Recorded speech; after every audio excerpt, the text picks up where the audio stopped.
Bonjour tout le monde, alors j'espère que vous allez bien.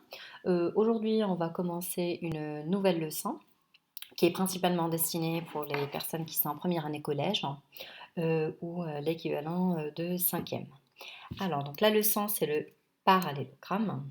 Donc, alors, donc pour la définition, qu'est-ce que c'est qu'un parallélogramme? Donc, un parallélogramme, c'est une figure comme ce que vous voyez ici. Donc, c'est un quadrilatère qui a ses côtés opposés parallèles de A2. Voilà, donc ce qui va expliquer tout simplement que si ABCD est un parallélogramme, alors AB sera parallèle à DC et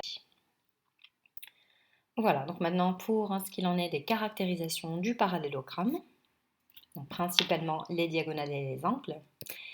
Donc pour un parallélogramme, vous avez ici le centre O qui est le milieu des diagonales. Et donc, on va tout simplement déduire que si ABCD est un parallélogramme, les diagonales vont se couper au milieu. Également, si c'est un quadrilatère dont les diagonales se coupent au milieu, alors c'est un parallélogramme, c'est tout simplement la propriété AD parallèle à BC. Ensuite, on passe maintenant concernant les côtés. Donc, si ABCD est un parallélogramme, alors les côtés opposés sont de même longueur. Et ensuite, si ABCD est un quadrilatère dont les côtés opposés sont de même longueur, alors c'est un parallélogramme. Et on a AB est égal à DC et AD est égal à BC. J'espère que ça va être court et concis pour vous.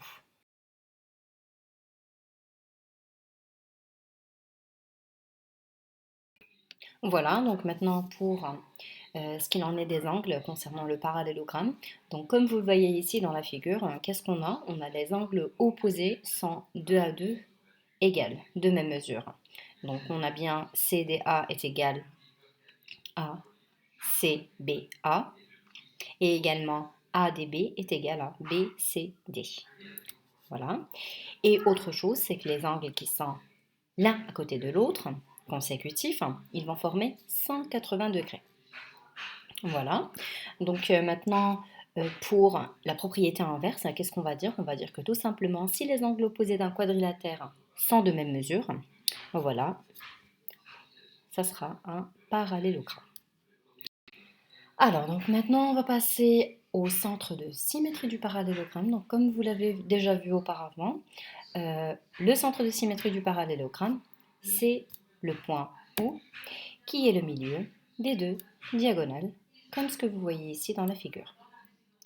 Donc, dans un quadrilatère, si on a un centre de symétrie, c'est forcément un parallélogramme. Parce qu'à chaque fois qu'on a un quadrilatère dans lequel on a des diagonales qui se coupent au milieu, ça va forcément être un parallélogramme. Et c'est le cas ici. Donc le centre de symétrie, c'est bien le point O. Alors maintenant, on va passer à un point qui est très important. C'est la hauteur du parallélogramme. Donc comme ce que vous voyez ici dans la figure, le plus important, c'est que la hauteur passe par un des sommets. Le parallélogramme a combien de sommets? Il en a 4, A, B, C et D. Donc l'exemple que vous avez ici, c'est le point A. Donc on a le point A, le côté opposé à A, c'est quoi? C'est DC. Donc on va prendre le projeté orthogonal de A sur DC. On va faire une droite qui sera perpendiculaire à DC, mais passant par un des sommets qui est A, et on va l'appeler la hauteur.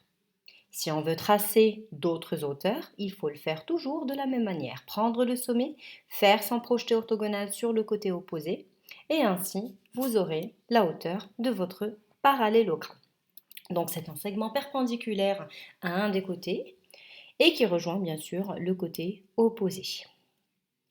Alors, la hauteur du parallélogramme, c'est quoi au final? C'est tout simplement la distance entre les deux côtés opposés. Ici, par exemple, entre AB et DC. Voilà, donc je vous remercie pour votre attention.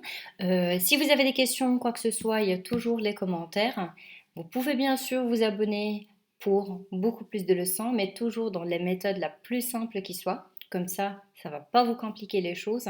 Vous pouvez également me suivre sur les réseaux sociaux affichés dans la description. Je vous souhaite bon courage et je vous dis à très bientôt.